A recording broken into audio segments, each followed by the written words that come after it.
ప్రియ ప్రవక్త సల్లల్లాహు అలైహి వసల్లం గారి యొక్క రెఫరెన్స్‌తో హజరత్ అలీ రదియల్లాహు తాలా అన్హు గారు అంటున్నారు. నేలను చీల్చి విత్తనం నుండి మొక్కను మొలకెత్తిచ్చేటువంటి ఆ ప్రభువు సాక్షి నబియే ఉమ్మి నిరక్షరాస్యుల్లో నుండి వచ్చినటువంటి ప్రవక్త సల్లల్లాహు అలైహి వసల్లం గారు నాకు ఈ మాట ఇచ్చారు. అదేమిటంటే, "ఓ అలీ, నిన్ను విశ్వాసి మాత్రమే ప్రేమిస్తాడు. నిన్ను కపటి మాత్రమే ద్వేషిస్తాడు" అని చెప్పడం జరిగింది. అస్సలాము అలైకుం వరహ్మతుల్లాహి వబరకాతు. రజబ్ నెలలో ఇస్లామీయ చరిత్రలో, ఇస్లాం మతంలో ఒక ప్రముఖమైన, ప్రఖ్యాతి చెందిన, అత్యంత ఉన్నత స్థాయి కలిగినటువంటి ఒక సహాబీ యొక్క జన్మదినాన్ని గుర్తు చేసుకోవడం జరుగుతుంది.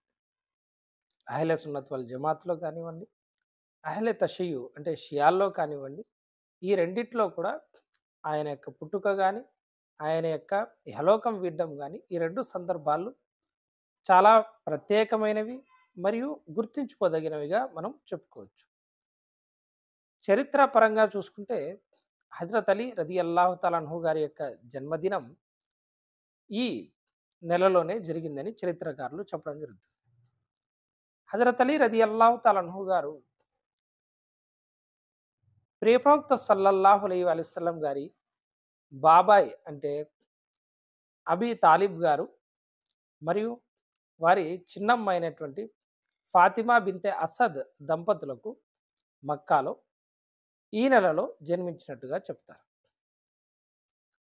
ప్రియ ప్రవక్త సల్లల్లాహు అలైహి వసల్లం గారి యొక్క తల్లిదండ్రులు మీకందరికీ తెలుసు. చిన్నప్పుడే ఇహలోకం వీడడం జరుగుతుంది. ఇంకా పుట్టక ముందే తండ్రి గారు ఇహలోకం వీడడం జరుగుతుంది. 6 సంవత్సరాల వయసులో తల్లిగారు ఇహలోకం వీడడం జరుగుతుంది. 8 సంవత్సరాల వయసులో అబ్దుల్ ముత్తలిబ్ గారు, తాతగారు కూడా ఇహలోకం వీడడం జరుగుతుంది. ఆ సమయంలో ప్రియ ప్రవక్త సల్లల్లాహు అలైహి వసల్లం గారి యొక్క సంరక్షణ బాధ్యత, వారి యొక్క పోషణ బాధ్యతను అబూ తాలిబ్ గారు తీసుకోవడం జరుగుతుంది. ఆ రోజు నుంచి ఆయన కంటికి రెప్పలాగా హజరత్ ముహమ్మద్ సల్లల్లాహు అలైహి వసల్లం గారిని వారి యొక్క చిన్నాన్న అయినటువంటి హజరత్ అబీ తాలిబ్ గారు పెంచడం జరిగింది. ఫాతిమా బింతే అసద్ అంటే ప్రవక్త గారి యొక్క చిన్నమ్మ తమ పిల్లలకు పెట్టి వారి యొక్క ఆమె కాస్త ఉన్నా లేకపోయినా తినడానికి ముహమ్మద్ సల్లల్లాహు అలైహి వసల్లం గారికి మాత్రం ఆమె తీసి తినిపించేది, బట్టల్ని ఇచ్చేది, ఎంతో అనురాగంగా చూసుకునేది.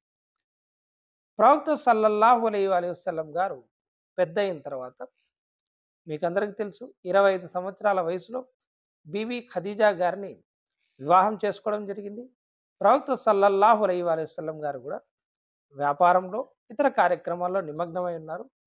ఇక అబీ తాలిబ్ గారికి పోషణ బాధ్యతలు వారి యొక్క కుమారులది భారంగా కావడంతో ఏదైతే ఆయన్ను అబీ తాలిబ్ గారు చిన్నప్పుడు పెంచడం జరిగిందో అదే విధంగా హజరత్ అలీ రదియల్లాహు తాలా అన్హు గారిని ప్రియ ప్రవక్త సల్లల్లాహు అలైహి వసల్లం గారు వారి యొక్క పోషణ బాధ్యతల్ని తీసుకోవడం జరిగింది.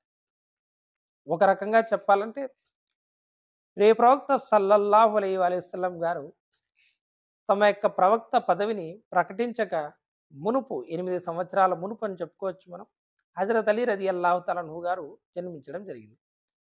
జన్మించిన కాడి నుండి ఆయన యొక్క పోషణ బాధ్యత అంతా కూడా ప్రవక్త సల్లల్లాహు అలైహి వసల్లం మరియు బీవీ ఖదీజా రదియల్లాహు తాలా అన్హా గారి యొక్క వారి ఆధ్వర్యంలోనే జరిగిందని మనం చెప్పుకోవచ్చు. జన్మించడం అయితే అబీ తాలిబ్ గారికి జన్మించారు కానీ పెంపకం మొత్తం ప్రవక్త సల్లల్లాహు అలైహి వసల్లం గారి ఇంట్లో జరిగింది. ఖదీజా గారి గోరుముద్దలు హజరత్ అలీ గారు తినడం జరిగింది. ఈ విధంగా ఆయన పెంపకం బాధ్యత మొత్తం ప్రియ ప్రవక్త సల్లల్లాహు అలైహి వసల్లం గారు తీసుకుంటారు. ఇకపోతే ప్రవక్త సల్లల్లాహు అలైహి వసల్లం గారు 40 సంవత్సరాల వయసులో గారె హీరా యొక్క సంఘటన తర్వాత ప్రవక్త పదవిని ప్రకటించడం, వెనువెంటనే బీవీ ఖదీజా గారు ఇస్లాం స్వీకరించడం, ఆ తర్వాత ఈ విషయాన్ని అంటే ఇస్లాం విషయాన్ని ప్రవక్త పదవిని గురించినటువంటి సమాచారాన్ని హజరత్ అలీ గారి ముందు పెట్టడంతో ఇబ్న్ హిషాం వంటి పుస్తకాల్లో మనకు ఒకరోజు సమయం అడిగారని, ఇబ్న్ ఇస్హాక్‌లో కూడా ఒకరోజు సమయం అడిగారని.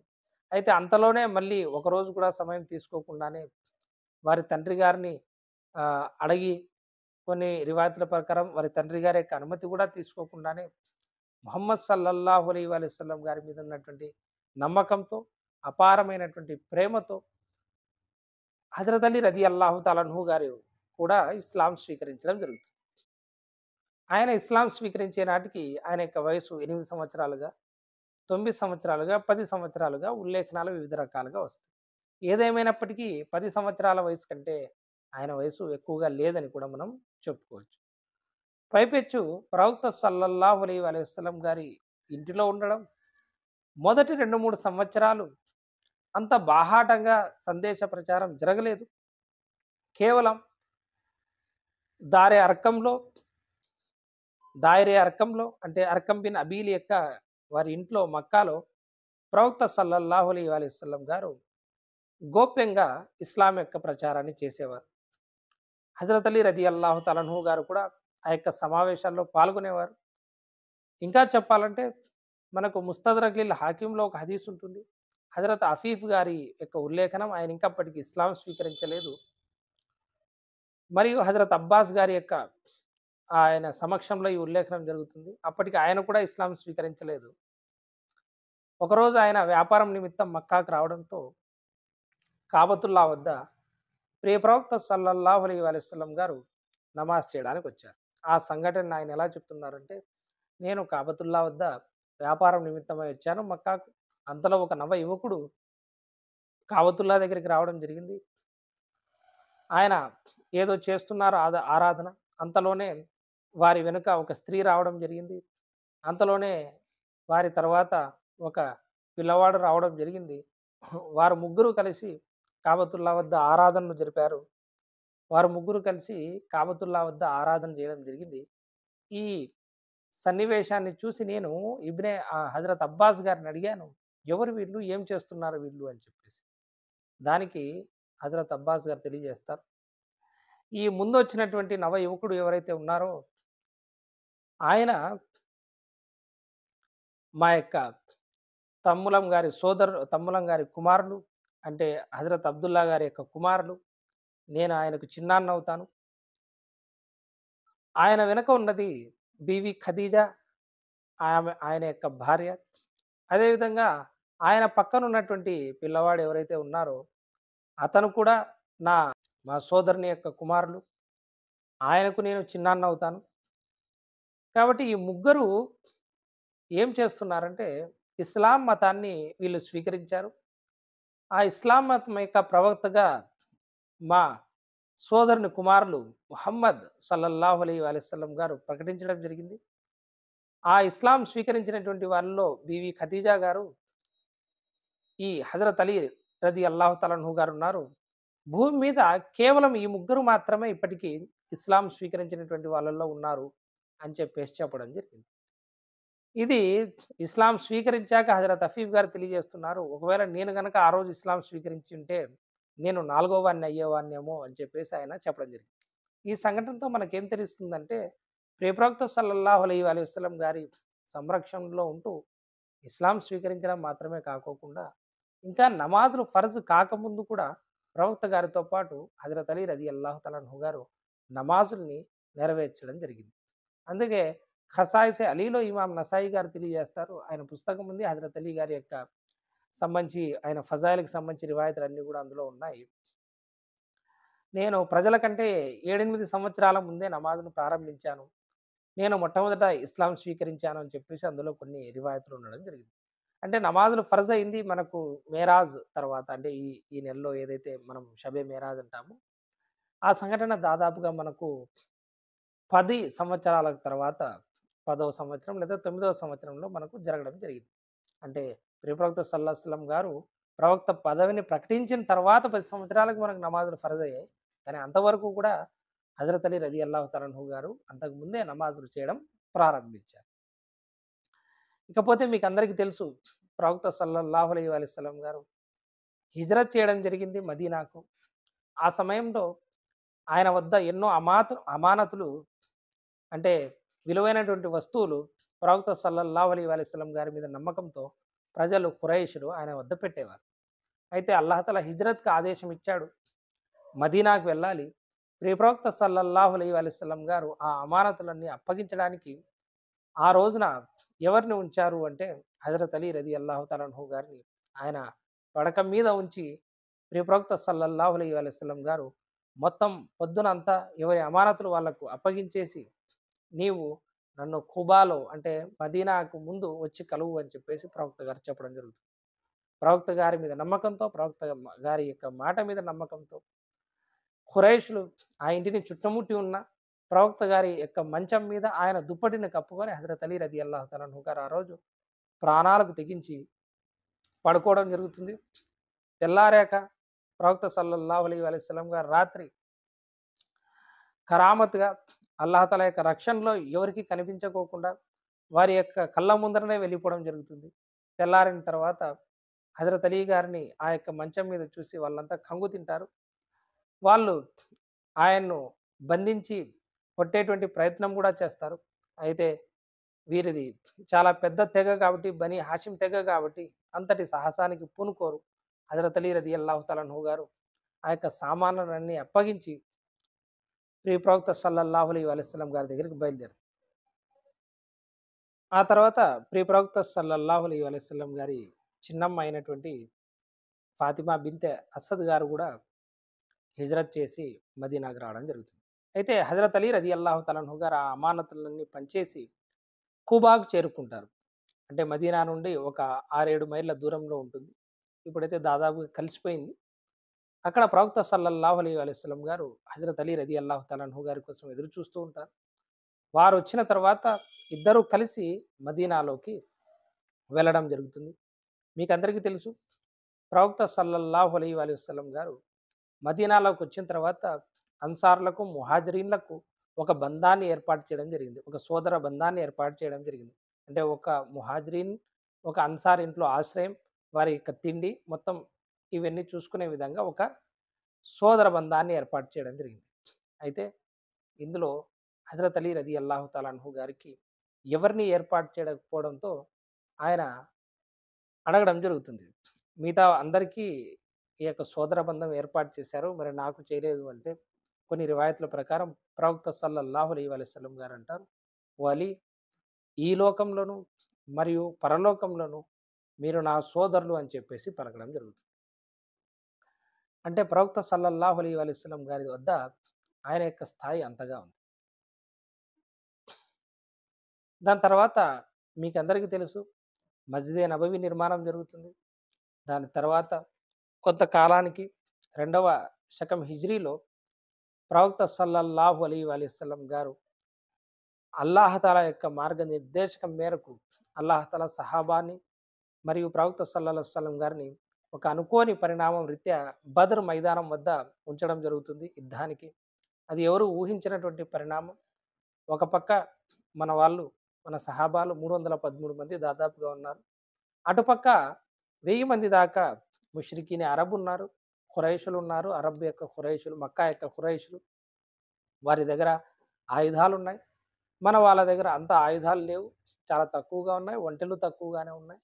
పైగా యుద్ధం చేసినటువంటి ఎక్స్‌పీరియన్స్ కూడా లేదు. ఎందుకంటే ఆ క్రమంలో అంత విలువిద్యలో ఆరితేరినటువంటి వాళ్ళు గాని, లేదా అశ్వబలంలో ఎక్కువగా నైపుణ్యం కలిగినటువంటి వాళ్ళు గాని, అంత ఎక్కువ మంది లేరు. అయినప్పటికీ అల్లాహ్ తఆలా ఆ యుద్ధం ద్వారా ఏం నిరూపించాలనుకున్నాడంటే, తక్కువ సంఖ్యలో ఉన్నటువంటి ఈ యొక్క జనం సత్యం మీద ఉన్నారు.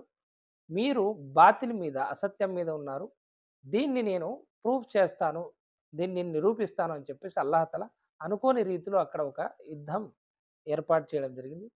అందులో మీరు గనక గమనిస్తే చరిత్రను మొట్టమొదటి వ్యక్తులు ముందుగా వెళ్ళి ఆ యొక్క పోరాటంలో పాలుపంచుకుంది ఒకరు ప్రవక్త సల్లల్లాహు అలైహి వసల్లం గారి చిన్నాన్న అయినటువంటి హజరత్ హంజా ఇబ్న్ అబ్దుల్ ముత్తలిబ్ రలియల్లాహు తఆలా అన్హు గారు. మరొకరు హజరత్ అలీ రలియల్లాహు తఆలా అన్హు గారు. ఆ యుద్ధంలో హజరత్ హంజా గారి యొక్క పాత్ర మరియు హజరత్ అలీ రలియల్లాహు తఆలా అన్హు గారి యొక్క పాత్ర ఎంతో ఉంది. ఎందుకంటే వీరు ముందుండి వీరోచితంగా పోరాడడం జరిగింది.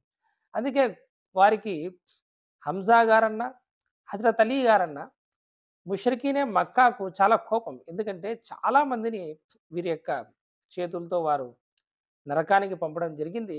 కాబట్టి పైపెచ్చు వీరిద్దరూ కూడా బనీ హాషిం వంశానికి చెందినటువంటి వారు. బనీ హాషిం యొక్క ఉన్నత స్థాయి, ఆ వంశం యొక్క గౌరవం, గొప్పదనం దృష్ట్యా ఉన్నటువంటి కుళ్ళు మరియు ఈ యొక్క కారణాల రీత్యా హజరత్ అలీ గారి మీద, హజరత్ హంజా గారి మీద ఎంతో ద్వేషాన్ని పెంచుకోవడం జరిగింది. అందుకే మీరు గనక చూస్తే హిందా, అబూ సుఫియాన్ యొక్క భార్య అయినటువంటి హిందా, ఉత్బా వీళ్ళందరూ కూడా హంజాను చంపడమే వీరి యొక్క టార్గెట్‌గా పెట్టుకుంటారు. నెక్స్ట్ ఉహద్ యుద్ధం వచ్చేటప్పటికి యుద్ధం ఎలాగపోయినా సరే హంజాను మనం ఖచ్చితంగా నిర్మూలించాల్సిందే, మట్టు పెట్టాల్సిందే అని చెప్పేసి వహషీకి కూడా వారు కొంత ఆహ్, లంచం రూపం అనండి, లేదా వారి యొక్క బానిసత్వం నుంచి విడిపించడానికి వారితో ఒప్పందం చేసుకొని దొంగ రీతిలో అయినా సరే ఈయన్ను చంపే విధంగా వాళ్ళు పురమాయిస్తారు. ఆయన షహీద్ చేయడం జరుగుతుంది. ఆ తర్వాత మీకందరికీ తెలుసు హంజా గారి యొక్క లివర్‌ని వాళ్ళు బయటికి తీసి నమిలేటువంటి ప్రయత్నం చేయడం. అదేవిధంగా ఆ యుద్ధంలో మీకందరికి బాగా తెలుసు ప్రవక్త సల్లల్లాహు అలైహి వసల్లం గారి యొక్క పోలికల దగ్గరగా ఉన్నటువంటి ఒక వ్యక్తిని హత్య చేసి ఆ యుద్ధంలో ఆ యుద్ధం ఎలా జరుగుతుందంటే మీకందరికీ తెలిసే ఉంటుంది దాదాపుగా. మనం గెలిచేసాము. అయితే వాళ్ళు వెనుతిరిగి పారిపోతూ ఉండగా ఎవరైతే విలుకాన్లు ఉన్నారో ఉహద్ యొక్క కొండ మీద ఉన్న నిలబెట్టినటువంటి వాళ్ళు ఆ సొత్తును కైవసం చేసుకుందామని దిగొస్తారు. అయితే ఖాలిద్ ఇబ్న్ వలీద్ అప్పటికి ఇంకా ఇస్లాం స్వీకరించలేదు.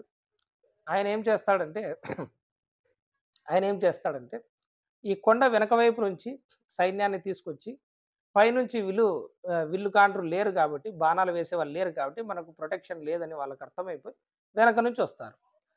ఇప్పుడు ఇది గమనించి పారిపోతనే వాళ్ళు వెనక్కొచ్చేస్తారు. ఇప్పుడు ముస్లిం సైన్యం మధ్యలో ఇరుక్కుపోయింది. ఇటుపక్క నుంచి అశ్వాల మీద ఖాలిద్ ఇబ్న్ వలీద్ సైన్యం వస్తుంది. ఇటుపక్క నుంచి పదాతి దళం ఏదైతే నడుచుకుంటూ వచ్చేవాళ్ళు ఉన్నారో ఈ సైనికులు వెంటపడుతున్నారు. మధ్యలో ఇరుక్కుపోయే ఈ యొక్క కష్మకష్, ఈ యొక్క కన్‌ఫ్యూజన్‌లో ప్రవక్త సల్లల్లాహు అలైహి వసల్లం గారిని యొక్క చుట్టూ ఒక 15, 20 మంది చేరడం జరుగుతుంది. ఆయనకు ఒక బాణం తగిలి ఆయన యొక్క పళ్ళు, దంతాలు షహీద్ అవ్వడం జరుగుతుంది. ఇదంతా కూడా మీకు తెలుసు. అయితే ఆ పుకారు పుట్టినప్పుడు కూడా చాలామంది కొంతమంది పారిపోవడం జరిగింది. కొంతమంది నిస్పృహతో షహీద్ అవ్వడం జరిగింది.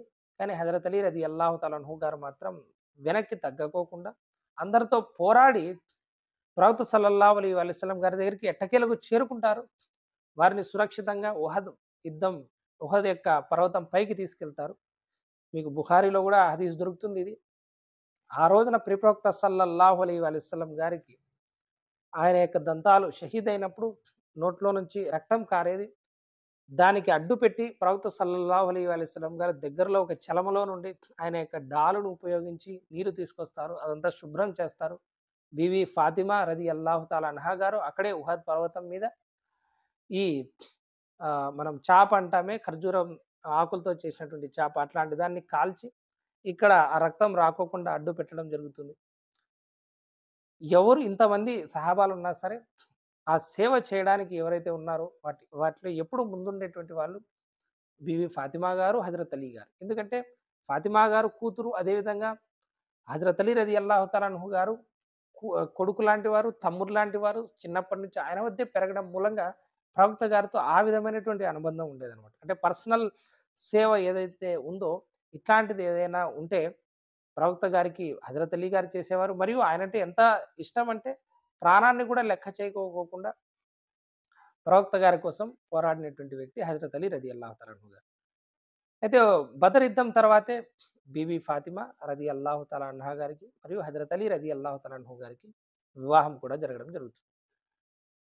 బీబీ ఫాతిమా గారి యొక్క నిఖా కోసం ఎంతోమంది సంప్రదిస్తారు. కానీ హజరత్ అలీ రదియల్లాహు తఆలా అన్హు గారినే ప్రియ ప్రవక్త సల్లల్లాహు అలైహి వసల్లం గారు ఎంచుకోవడం. కొన్ని రివాయతులు మనకు ఈ విధంగా వస్తాయంటే అల్లాహ్ తఆలా వహీ ద్వారా వారి యొక్క కళ్యాణం జరగవలసిందిగా ఆదేశించినట్టు ప్రవక్త సల్లల్లాహు అలైహి వసల్లం గారి నుంచి మనకు కొన్ని రివాయతులు లభిస్తాయి. వాటి యొక్క సెహత్ మీద మనకు కలాం ఉండొచ్చు. కానీ ఆ సంఘటనలు అయితే వాటికి సంబంధించిన రివాయతులు అయితే లభిస్తాయి. ప్రియ ప్రవక్త సల్లల్లాహు అలైహి వసల్లం గారు బీబీ ఫాతిమా రదియల్లాహు తఆలా అన్హా గారిని తమ యొక్క శరీరంలో భాగంగా చెప్పడం జరిగింది. బదాతు మిన్ని అంటే తమ యొక్క శరీరంలో భాగంగా బీవీ ఫాతిమా గారిని చెప్పడం జరిగింది. స్వర్గపు స్త్రీల నాయకురాలుగా ప్రవక్త సల్లల్లాహు అలైహి వసల్లం గారు బీబీ ఫాతిమా గారిని చెప్పడం జరిగింది. మరి అలాంటి ఉత్తమోత్తమురాలైనటువంటి స్త్రీని ఇచ్చి వివాహం చేస్తున్నారు అంటే హజరత్ అలీ రదియల్లాహు తఆలా అన్హు గారు ఎంతటి ఉత్తములై ఉంటారో మీరే అర్థం చేసుకోవచ్చు.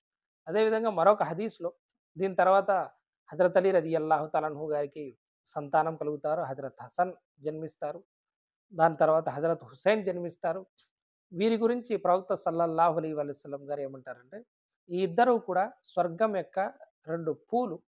ఇహలోకంలో నాకు స్వర్గం నుంచి లభించినటువంటి 2 పూలు మరియు వీరు స్వర్గంలో నవయువకుల నాయకులుగా ఉంటారు అని చెప్పడం జరిగింది. మరియు వీరి తండ్రి అంటే హజరత్ అలీ రదియల్లాహు తఆలా అన్హు గారు వీరికంటే గొప్ప స్థానంలో ఉంటారు అని ఇక హజరత్ అలీ రదియల్లాహు తఆలా అన్హు గారి యొక్క ఫ్యామిలీ గురించి వస్తే ఇంతకుముందే చెప్పినట్టు ఆయన యొక్క తండ్రి గారి పేరు హజరత్ అబీ తాలిబ్ గారు మరియు ఆయన యొక్క తల్లి గారి పేరు హజరత్ బీవి ఫాతిమా బిన్తే అసద్ రదియల్లాహు తఆలా అన్హా గారు.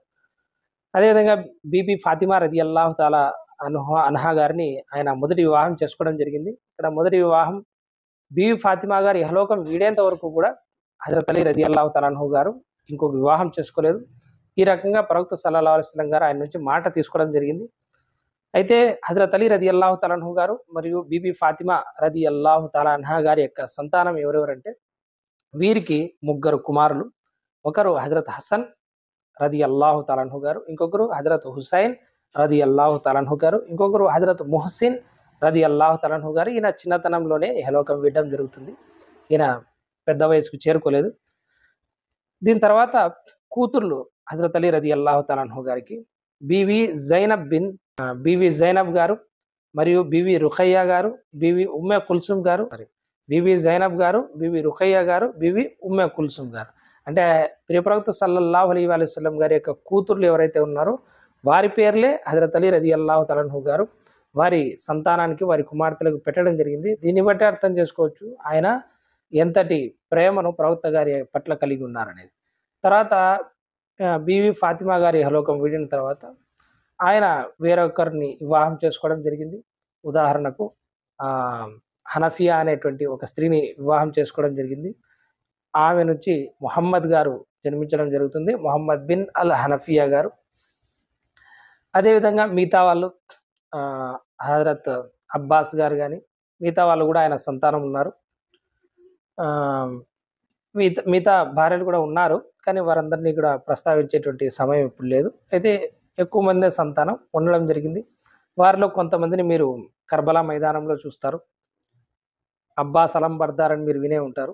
ఆయన కూడా వారి సంతానంలో ఉన్నటువంటి వారే, కాకపోతే ఫాతిమా ద్వారా నుంచి వచ్చిన వారు కాదు, వేరొక భార్య ద్వారా వచ్చినటువంటి వారు. ఈ రకంగా ఎవరైతే సయ్యదులు హాషింలు ఉంటారో వీళ్ళు హజరత్ అలీ బీవీ ఫాతిమా రదియల్లాహు తఆలా అన్హా గారి యొక్క సంతానంగా చెప్పబడతారు. ఆ ఫాతిమా గారు కాకోకుండా ఇతర భార్యలతో వచ్చినటువంటి సంతానాన్ని అలవీలు అంటారు అన్నమాట. అంటే హజరత్ అలీ గారి యొక్క సంతానంగా చెప్తారు. వాళ్ళను సయ్యదులనే అంటారు, కాకపోతే వాళ్ళను అలవీలు అంటారు. వీరిని సయ్యదులు హాషింలు ఇట్లా వారి యొక్క వంశంతో ప్రవక్త గారి యొక్క వంశంతో చెప్తారనమాట. ఇది ఆయన కుటుంబం గురించి చెప్పడం జరిగింది. ఫజీలతులు చూసుకుంటే మనం హజరత్ అలీ రదియల్లాహు తఆలా అన్హు గారు చాలా ఉన్నాయి. నేను ఎక్కువగా డీప్గా వెళ్ళి చెప్పదలుచుకోలేదు. ముఖ్తసరిగా మీకు చెప్పేటువంటి ప్రయత్నం చేస్తున్నాను. ఇక ఉహద్ యుద్ధం తర్వాత మనకు జరిగినటువంటి యుద్ధం ఖందక యుద్ధం. అంటే మదీనా చుట్టుపక్కల ఒక గోతిని తోగి మదీనాలోనే ఉండి యుద్ధం చేయడం జరిగింది. ఇందులో కూడా చాలా కష్టాలు ఎదుర్కొన్నారు. మనల్ని మోసం కూడా చేస్తారు. బను ఖురైజ్ తెగ వాళ్ళు మోసం చేసి మనతో యొక్క ఒప్పందాన్ని కాదనుకొని మరి వాళ్ళు ముష్రికీనే అరబ్ను, ముష్రికీనే మక్కాను, ఖురైష్ని లోపలికి వదులుతారు. ఆ సమయంలో కూడా హజరత్ అలీ రదియల్లాహు తఆలా అన్హు గారు చాలా విరోచితంగా పోరాడతారు.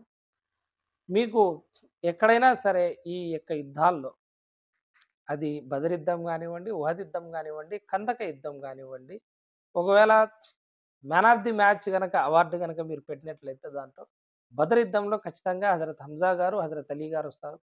ఉహద్ యుద్ధంలో కూడా మ్యాన్ ఆఫ్ ది మ్యాచ్ మీకు ఒక రకంగా హజరత్ అలీ గారు వస్తారు. ఖందక యుద్ధంలో కూడా వస్తారు. అంటే ఎప్పుడు కూడా ముందు 1-1 ఏదైతే కాంబాట్ అంటారో 1-1 యుద్ధంలో ఒకరినొకరు తలపడే యుద్ధం ఏదైతే జరుగుతుందో అట్లనే ప్రారంభమవుతాయి ఇస్లామీయ యుద్ధాలు అక్కడ. వాటిల్లో ఎప్పుడూ ముందంజ వేసేవాళ్ళు హజరత్ అలీ రదియల్లాహు తఆలా అన్హు గారు. ఇక దీని తర్వాత మనకు ఖైబర్ యుద్ధం జరుగుతుంది. ఇక అదైతే హజరత్ అలీ రదియల్లాహు తఆలా అన్హు గారికి చాలా ఆయన జీవితంలో చాలా విశిష్టమైనటువంటి సంఘటన. మరియు సహాబాలందరి దగ్గర కూడా ఆయన యొక్క విశిష్టతను తెలియజేసేటువంటి ఒక సంఘటన మనం చెప్పుకోవచ్చు. ఖైబర్‌ని జయించడం చాలా కష్టమైపోయింది. మొదటి రోజు కొంతమంది సహాబాలు ప్రయత్నిస్తారు కానీ, ఖైబర్ అనేది చాలా పెద్ద కోట అది. దాన్ని జయించడం కష్టమైపోయింది. రెండవ రోజు కూడా హజరత్ ఉమరే ఫారూక్ లాంటి వాళ్ళు కూడా ప్రయత్నిస్తారు కానీ, జయించలేకపోయారు. దాని తర్వాత వెనక్కి తిరిగి వచ్చినప్పుడు ప్రవక్త సల్లల్లాహు అలైహి వసల్లం గారు అంటారు, నేను రేపు ఒక వ్యక్తికి జెండాని ఇవ్వబోతున్నాను. అంటే ఈ యుద్ధానికి సంబంధించినటువంటి పతాకాన్ని, యుద్ధ పతాకాన్ని ఇవ్వబోతున్నాను. ఆయన ఎలాంటి వ్యక్తి అంటే, ఆయన అల్లా మరియు ఆయన ప్రవక్తను ప్రేమిస్తున్నాడు.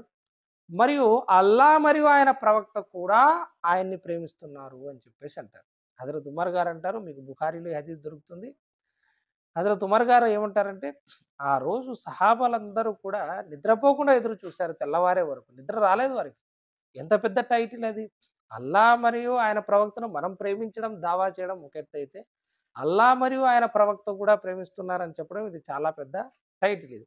కాబట్టి అంతటి అదృష్టం ఎవరికి దొరుకుతుందా అని చెప్పేసి ఎదురు చూస్తారు. తెల్లవారంగానే ప్రవక్త సల్లల్లాహు అలైహి వసల్లం గారి దగ్గర గుమిగూడుతారు అందరూ. ఎవరా అదృష్టవంతులని. అప్పుడు ప్రవక్త సల్లల్లాహు అలైహి వసల్లం గారు హజరత్ అలీ రదియల్లాహు తఆలా అన్హు గారిని పిలవండి అంటారు. ఆయనకప్పుడు ఆషోబే చషం అంటే కళ్ళకలక ఉంటుంది. ఆయన కళ్ళకలక వ్యాధితో బాధపడుతున్నారని చెప్పేసి చెప్పడంతో పిలవండి అంటారు.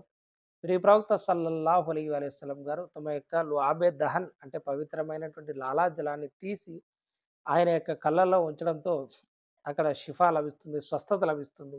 ఎందుకంటే ప్రవక్త సల్లల్లాహు అలైహి వసల్లం గారి యొక్క అణువు కూడా షిఫాతో కూడుకున్నది. ఆ యొక్క సంఘటన జరిగిన తర్వాత హజరత్ అలీ రజియల్లాహు తఆలా అన్హు గారు యుద్ధ పతాకాన్ని తీసుకొని ఖైబర్‌ని జయించడానికి పోవడం జరుగుతుంది. చాలా విరోచితంగా పోరాటం జరుగుతుంది. దానికి సంబంధించినటువంటి యుద్ధం యొక్క సంఘటన అంతా కూడా మీకు బుఖారీ వగైరా అటువంటి హదీసుల్లో లభిస్తుంది. అక్కడ చాలా క్రూరులు, చాలా యుద్ధంలో ఆరితేరినటువంటి వాళ్ళు, చాలా మదగజ టైప్‌లో ఉండేటువంటి బలశాలులు కూడా ఉంటారు. వారితో కూడా హజరత్ అలీ రజియల్లాహు తఆలా అన్హు గారు పోరాడి ఖైబర్‌ని జయించడం జరుగుతుంది. అందుకే ఆయన యొక్క టైటిల్ పేరు ఒకటి ఏముంటుందంటే ఫాతే ఖైబర్ అంటారు. అంటే ఖైబర్‌ని జయించినటువంటి వారు అని. ఖైబర్ యొక్క యుద్ధాన్ని జయించినటువంటి వారు అని. దాని తర్వాత ఖైబర్ యుద్ధం తర్వాతే ముస్లింలకు కాస్తంత ఊరట లభిస్తుంది. ధనపరంగా కావచ్చు, లేదా ఇతరత్రా కారణాల వల్ల కూడా ముస్లింలకు కాస్త ఊరట లభిస్తుంది. ఆ సమయంలో ప్రవక్త సల్లల్లాహు అలైహి వసల్లం గారు దీని తర్వాత రోమన్ సామ్రాజ్యంతో వారి యొక్క యుద్ధానికి ఒకటి పిలుపునివ్వడం జరుగుతుంది. అది తబూక్ అనేటువంటి ప్రదేశంలో వారి యొక్క సైన్యం దాదాపుగా 1,00,000 మంది రోమన్ సైన్యం అక్కడ కాచుకొని ఉన్నారని చెప్పేసి యుద్ధానికి బయలుదేరాల్సొస్తుంది. అయితే ఈ సందర్భంలో ప్రవక్త సల్లల్లాహు అలైహి వసల్లం గారితో పాటు ఎంతమందైతే సహాబాలందరూ మోమిన్లు ఉన్నారో ఈ యుద్ధంలో పాలుపంచుకుంటారు. ఎందుకంటే అల్లాహ్ తాలా డెడ్‌లైన్ పెట్టేస్తాడు. మునాఫికులు ఎవరు, మోమిన్లు ఎవరు తేలిపోవాలని. ఈ యుద్ధంలో పాల్గొనే వాళ్ళందరూ మోమిన్లుగా డిక్లేర్ అవుతారు. ఇక ఎవరెవరైతే సాకులు చెప్పి తప్పించుకున్నారో వాళ్ళు మునాఫికులుగా డిక్లేర్ అయిపోతారు. అయితే ఈ సందర్భంలో తబూక్‌కి వెళ్ళేటప్పుడు హజరత్ అలీ రజియల్లాహు తఆలా అన్హు గారిని ప్రవక్త సల్లల్లాహు అలైహి వసల్లం గారు మదీనాకు ఇన్ఛార్జ్‌గా పెట్టి వెళ్ళడం జరుగుతుంది. అయితే హజరత్ అలీ రజియల్లాహు తఆలా అన్హు గారు కన్నీరు మున్నీరవుతారు. యా రసూలల్లాహ్ సల్లల్లాహు అలైహి వసల్లం, మీతో పాటు నేను ఎప్పుడు వెన్నంటే ఉంటాను అన్ని యుద్ధాల్లో. కానీ మీరు నన్ను పిల్లల దగ్గర, స్త్రీల దగ్గర వదిలేసి మీరు యుద్ధానికి వెళ్తున్నారు అని చెప్పేసి ఆయన ఏడవడం జరుగుతుంది. అంటే ప్రవక్త సల్లల్లాహు అలైహి వసల్లం గారిని ఈ విధంగా పంపడం ఆయనకి ఇష్టం లేదు ఒకటి. ఆయనతో పాటు పాల్గొనలేకపోయామే, ఆయన వెంట వెళ్ళలేకపోయామనేటువంటి బాధ ఒకటి. ఈ సందర్భంలో ప్రవక్త సల్లల్లాహు అలైహి వసల్లం గారు ఆయన కోసం పలికినటువంటి పలుకులు ఏవైతే ఉన్నాయో బుఖారీ హదీస్‌లో మీకు లభిస్తాయి. చాలా అద్భుతమైనటువంటి మాటలవి. కేవలం ఓదార్పు మాటలే కాదు, ఆయన యొక్క స్థాయిని సూచించేటువంటి పలుకులవి. ఆయన ఏమంటారంటే, "ఓ అలీ, నీవు ఈ మాటతో సంతోషించవా? మూసా వద్ద హారూన్‌కు ఏదైతే స్థానం ఉందో, నా వద్ద నీకు అదే స్థానం ఉంది. కాకపోతే నా తర్వాత ప్రవక్త లేడు అని చెప్పేసి చెప్పడం జరుగుతుంది. మూసాకు హారూన్ సోదరులు. మూసా గారు తూరు పర్వతం వద్దకు వెళ్ళినప్పుడు అక్కడ బనీ ఇస్రాయిల్ కోసం నాయకునిగా ఎవరిని పెట్టేసి వెళ్లారు? హారూన్ అలీస్లాం గారిని పెట్టేసి వెళ్ళడం జరుగుతుంది. కాబట్టి ప్రవక్త గారు ఆ యొక్క సంబంధాన్ని పోల్చి హారూన్ గారి యొక్క సంబంధంతో హజరత్ అలీ రదియల్లాహు తఆలా అన్హు గారిని పోల్చడం జరిగింది. మూసాకు హారూన్ ఎలాగో నాకు నీవు అదే విధంగానే. కాకపోతే మూసా గారి తర్వాత ప్రవక్తలు ఉన్నారు గానీ, నా తర్వాత ఒక ప్రవక్త లేరు. అంతటి స్థాయి నీకుంది. కాబట్టి నీవు ఆ స్థాయితో సంతోషించు. నా తరఫున ఇక్కడ ఇన్‌చార్జ్‌గా, నాయబ్‌గా నిన్నిక్కడ పెట్టేసి వెళ్తున్నాను.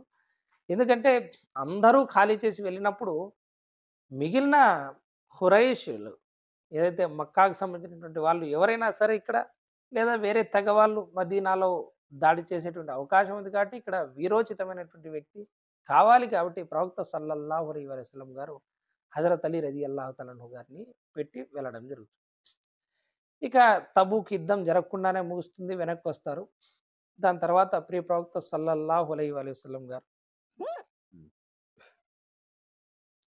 దాని తర్వాత మీకందరికీ తెలుసు ప్రియ ప్రవక్త సల్లల్లాహు అలైహి వసల్లం గారు ఫతా మక్కా కోసం మక్కాను జయించడానికి వెళ్ళడం జరుగుతుంది. ఎందుకంటే ఏదైతే సులా హుదైబియాలో మనం ఒక ఒడంబడిక చేసుకుంటామో ఖురైషులతో ఒక ఒప్పందం చేసుకుంటామో ఆ ఒప్పందాన్ని మీరి వాళ్ళు కొంతమందిని చంపడం జరుగుతుంది.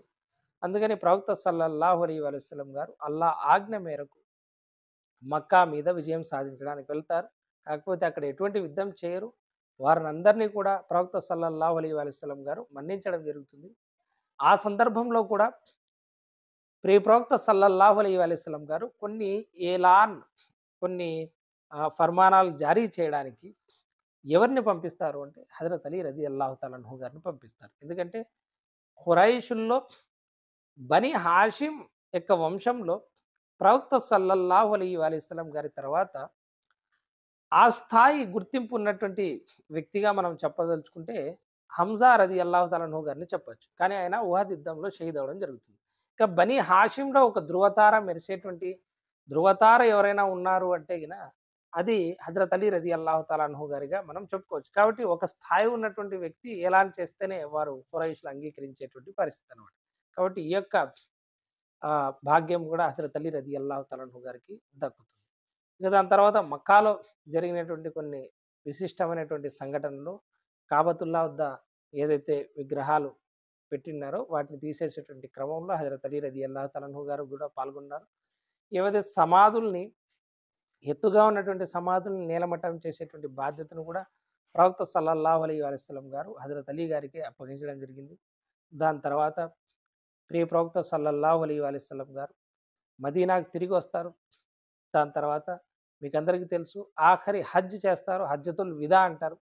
ఈ హజ్జతుల్ విదాలో కూడా ప్రవక్త గారు, బీబీ ఫాతిమా గారు, చాలామంది సహాబాలు అందరూ కూడా పాల్గొనడం జరిగింది. ఈ హజ్జతుల్ విదా ముగించుకొని వెనక్కి వచ్చేటప్పుడు ఒక అద్భుతమైనటువంటి సంఘటన జరుగుతుంది. అది హజరత్ అలీ రదియల్లాహు తఆలా అన్హు గారి యొక్క జీవితంలో ఎంతో విశిష్టమైనటువంటి సంఘటన. ఇస్లామీయ చరిత్రలో కూడా ఒకానొక విశిష్టమైనటువంటి సంఘటన. అదేమంటే గదీరె ఖుమ్ అని ఖుమ్ అనేటువంటి ఒక ప్రదేశంలో ఒక బావి దగ్గర ఒక చెలమ దగ్గర ప్రవక్త సల్లల్లాహు అలైహి వసల్లం గారు మక్కా నుంచి తిరిగి వస్తున్నప్పుడు హజ్ చేసి తిరిగి వస్తున్నప్పుడు అక్కడ యమన్‌కు సంబంధించినటువంటి వాళ్ళు మిగతా వాళ్ళు కొంతమంది ఉంటారు. అక్కడ విడిది చేసి ఉంటారు. సహాబాలందరూ కూడా మదీనాకు వచ్చే వాళ్ళందరూ కూడా తోడై ఉంటారు. ఆ క్రమంలో అక్కడ ప్రియ ప్రవక్త సల్లల్లాహు అలైహి వసల్లం గారు హజరత్ అలీ రదియల్లాహు తఆలా అన్హు గారి యొక్క చేయి పట్టుకొని ఈ విధంగా లేపి దాన్ని ఎత్తి చూపిస్తూ మన్ కుంతు మౌలాహు హాజా అలీయున్ మౌలా అని చెప్పేసి చెప్పడం జరుగుతుంది. అంటే దాని అర్థం ఏమిటంటే ప్రవక్త గారు ఏమన్నారంటే నేను ఎవరెవరికైతే మౌలానో, నేను ఎవరెవరికైతే నాయకుడినో, నేను ఎవరెవరికైతే ఆప్తున్నో, నేను ఎవరెవరికైతే దగ్గరి వాడినో, నేను ఎవరెవరికైతే బంధువునో వారందరికీ కూడా హజరత్ అలీ రదియల్లాహు తఆలా అన్హు గారు వారందరికీ ఆత్మీయులే, వారందరికీ నాయకులే, వారందరికీ కూడా ఆఖానే అని చెప్పేసి ప్రవక్త సల్లల్లాహు అలైహి వసల్లం గారు ఏలాన్ చేయడం జరుగుతుంది, ప్రకటించడం జరుగుతుంది. ఈ ప్రకటన తర్వాత కొన్ని రివాయతుల ప్రకారం హజరత్ అలీ రదియల్లాహు తాలా అన్హు గారి వద్దకు హజరత్ ఉమర్ గారు వచ్చి శుభాభినందనలు తెలియజేయడం, మీరు మా ఆఖా అని చెప్పేసి ఒప్పుకోవడం, ఇట్లాంటి కూడా కొన్ని రివాయతులు మనకు లభించడం జరుగుతుంది. ఇది ఒక పండుగగా షియా వాళ్ళు సెలబ్రేట్ చేసుకుంటారు గదీరే కొమ్ముని. దానికి వేరే కారణాలున్నాయి. నేను ఎక్కువ డీప్‌గా వెళ్ళదలుచుకోలేదు.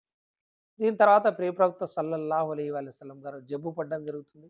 ఆ క్రమంలో కూడా హజరత్ అలీ రదియల్లాహు తఆలా అన్హు గారు ఎంతో సేవ చేయడం జరుగుతుంది. మీకు కొన్ని రివాయతులు కూడా లభిస్తాయి. ముస్లింలోను మరియు వేరొక చోట.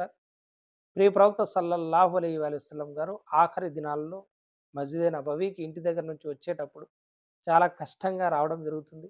ఆ పరిస్థితుల్లో ఇబ్నే అబ్బాస్ హజరత్ అబ్బాస్ గారు మరియు హజరత్ అలీ రదియల్లాహు తఆలా అన్హు గారి యొక్క భుజాల మీద చేతులు వేసి ఆయన నడవడానికి కష్టంగా మస్జిద్‌కి రావడం జరుగుతుంది. అట్లాంటి పరిస్థితుల్లో కూడా చేదోడు వాదోడుగా ప్రవక్త గారి వెంట ఉన్నది ఎవరు అంటే హజరత్ అలీ రదియల్లాహు తఆలా.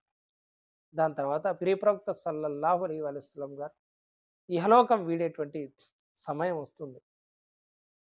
ఆ సమయంలో ప్రవక్త సల్లల్లాహు అలైహి వసల్లం గారి యొక్క వెంట హజరత్ అలీ రదియల్లాహు తఆలా అన్హు గారు ఒక్క క్షణం కూడా విడిచిపెట్టి పోనటువంటి పరిస్థితి. ఆ సమయంలోనే కొంతమంది ఇబ్న్ అబ్బాస్ లాంటి వారు, హజరత్ అబ్బాస్ లాంటి వారు ఖలీఫాత్ గురించి మీరు ఖలీఫా గురించి అడగొచ్చు కదా! ఇప్పుడు ప్రవక్త సల్లల్లాహు అలైహి వసల్లం గారు ఆఖరి స్టేజ్‌లో ఉన్నారు. మనం ఆయన తర్వాత ఖిలాఫత్ గురించి అడిగితే బావుంటుంది గదా! అంటే హజరత్ అలీ రదియల్లాహు తఆలా అన్హు గారు ఏమంటారంటే, అడిగితే అడగవచ్చు. కానీ ఆయన గనక వద్దు అన్నారంటే ఖయామత్ వరకు ఇంకెప్పటికీ గూడా బనీ హాషిమ్‌కి ఖిలాఫత్ అనేది రాదు. కాబట్టి ప్రవక్త గారు ఏ నిర్ణయం అయితే చేసిపోతారో దాని మీదనే మనం కట్టుబడి ఉందామని చెప్పేసి చెప్పడం జరుగుతుంది. ప్రవక్త సల్లల్లాహు అలైహి వసల్లం గారు ఇక డీప్‌గా వెళ్ళదలుచుకోలేదు. కొన్ని కారణాల రీత్యా ఏ ఖిలాఫత్‌ను కూడా ప్రకటించుకోకుండా ప్రజల తీర్పుకే వదిలేసి ఇహలోకం వీడడం జరుగుతుంది. అయితే ఇహలోకం వీడినటువంటి అదే రోజే అన్సార్‌లలో కొంతమంది ఖురైషులు ముహాజిరీన్‌లలో ఖలీఫా అయితే మనల్ని పట్టించుకోరని చెప్పేసి వారు అనుమానంతో ఒక సమావేశం పెట్టుకుంటారు. అది హజరత్ ఉమర్ గారికి తెలుస్తుంది. హజరత్ అబూబకర్ గారిని తీసుకెళ్తారు. అక్కడ కొంచెం వాదోపవాదం జరిగిన తరువాత చివరాఖరికి హజరత్ అబూబకర్ సిద్దీక్ రదియల్లాహు తఆలా అన్హు గారిని అందరూ కలిసి ఖలీఫాగా ఎంచుకోవడం జరుగుతుంది. కానీ ఈ విషయాలేవి కూడా హజరత్ అలీ రదియల్లాహు తఆలా అన్హు గారికి తెలియవు. ఆయన తద్ఫీన్ కార్యక్రమంలో ఇక్కడ మునిగి ఉన్నారు. ఆయనే గుస్లు ఇవ్వడం గాని, ఆ యొక్క సమాధిని తోయేటువంటి కార్యక్రమంలో ఉండడం గాని, ప్రవక్త సల్లల్లాహు అలైహి వసల్లం గారి యొక్క పవిత్ర సమాధిని దించేటువంటి కార్యక్రమంలో గాని, వీటిలో ఆయన బిజీగా ఉన్నారు. ఇక ఈ పనులేవి ఆయనకు తెలీదు. అయితే హజరత్ అబూబకర్ సిద్దీక్ రదియల్లాహు తఆలా అన్హు గారు ఖిలాఫత్ స్వీకరించిన తర్వాత ఈ విషయం తెలియకపోవడంతో బుఖారీలోని కొన్ని రివాయతుల ప్రకారం హజరత్ అలీ రదియల్లాహు తఆలా అన్హు గారు కొంచెం అలక చెందినట్టు మనకు తెలుస్తుంది. కొన్నాళ్ళు మాట్లాడనటువంటి పరిస్థితి కూడా తలెత్తింది అని కొన్ని రివాయతులు వస్తాయి. దాని తర్వాత బీబీ ఫాతిమా గారి యొక్క ఒక ఫదక్ గురించి ఒక సంఘటన జరుగుతుంది. అది కూడా ఇప్పటి వరకు కూడా చర్చనీయాంశమే.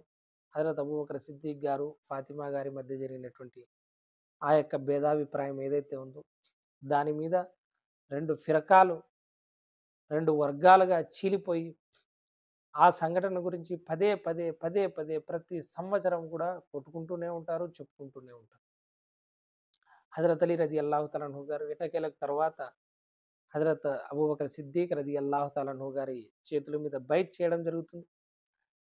అయితే ఈ క్రమంలో ఏమవుతుంది అంటే బనీ హాషిమ్ యొక్క ఖిలాఫత్‌ని ఎక్స్‌పెక్ట్ చేసినటువంటి వాళ్ళు, హజరత్ అలీ రదియల్లాహు తఆలా అన్హు గారిని అమితంగా ప్రేమించేటువంటి వాళ్ళు ఖిలాఫత్‌ని ఎక్స్‌పెక్ట్ చేయడం జరిగింది. కానీ అది జరగలేదు.